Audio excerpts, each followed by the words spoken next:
Hey everyone, and welcome. Today, we're diving into something that a lot of people go through but don't always talk about, the midlife relationship crisis. We're going to explore the deep psychological reasons why even really strong, long-term relationships can suddenly feel like they're on shaky ground. I mean, it's a question you've probably asked yourself, right? You see a couple that's been together for years, maybe even decades, and then suddenly it seems like it's all falling apart. What is going on there?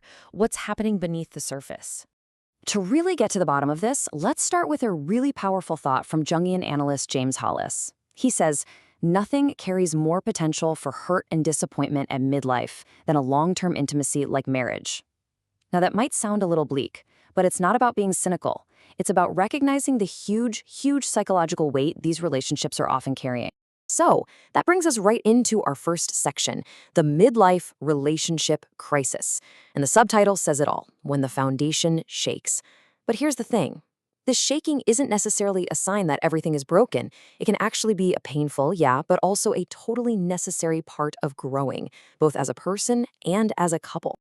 So, what's causing all this shaking? Well, think about it.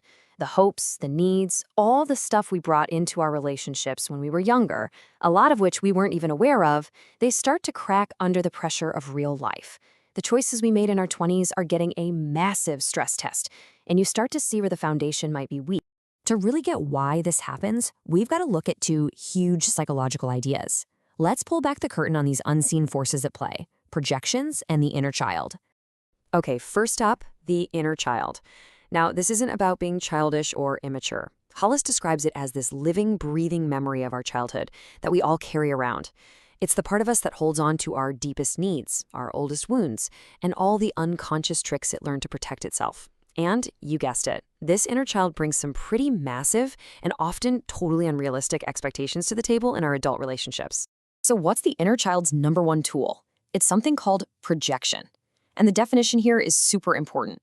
It's an unconscious, unintentional transfer of our own inner world onto somebody else. We're literally projecting our own stuff, our needs, our hopes, our flaws, onto our partner. And the wildest part, we have no idea we're even doing it. And here's where those two ideas connect. According to this way of thinking, we don't really fall in love with another person, not at the beginning anyway. We fall in love with our projection. We fall for the idea that this person holds all the missing pieces of ourselves. Our inner child is basically out there scanning for someone it thinks can finally heal its old wounds and make us feel complete. But that kind of magic act can't last forever. So what happens when it all starts to unravel? Well, that leads us right here, when the magic fades and the inevitable breakdown of all those projections. And the thing that breaks the spell is surprisingly simple. It's just reality. Day-to-day life. Hollis says it so well. Living together on a daily basis remorselessly wears away the projections. The daily grind, paying bills, doing chores, seeing each other sick, tired, and grumpy. That stuff is like kryptonite to a fantasy. And this leads to that really painful moment of truth. Hollis just nails it with this quote. So people will conclude at midlife that, "You're not the person I married." Actually, they never were. Wow. That is the sound of a projection shattering against the hard, undeniable reality of who your partner actually is. This chart really lays it all out, doesn't it? On one side, you have the projection, this perfect, idealized partner who's supposed to meet every need, heal every wound, and just complete you. And on the other side, you have the person, a real, complex, messy human being who's just as needy and imperfect as you are. The midlife crisis is what happens in that gap, when you just can't pretend it isn't there anymore. Okay, I know this might sound a little depressing so far, but here's the turn. This is maybe the most important part of this whole thing. This crisis doesn't have to be the end.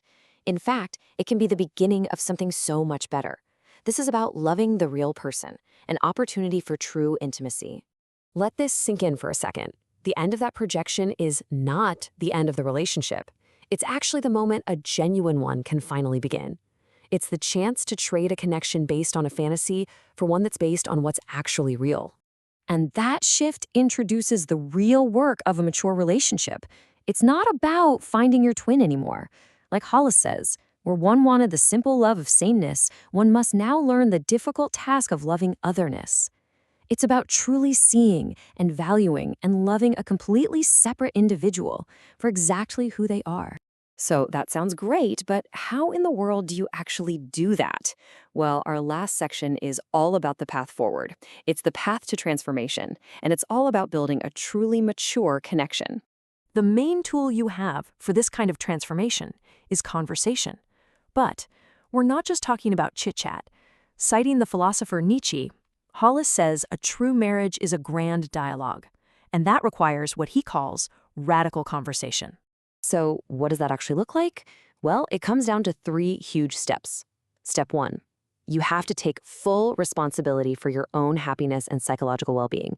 That means you stop expecting your partner to fix you. Step 2, you commit to sharing what's going on inside you without blaming them, and you commit to listening to them without getting defensive. And step 3, maybe the most important one, you commit to keeping this difficult, honest conversation going over the long haul. This is not a one-and-done kind of thing. So why on earth would you go through all this hard work? What's the payoff? Well, it's something pretty amazing. Hollis calls it a transcendent event. He says, when you love the otherness of your partner, you're taken to the third place. Not you plus me, but we who are more than ourselves with each other. You literally create something bigger than the two of you. So that leaves us with one last thought. What if that painful moment when the fantasy dies isn't a tragedy at all, but the single greatest opportunity a relationship will ever get?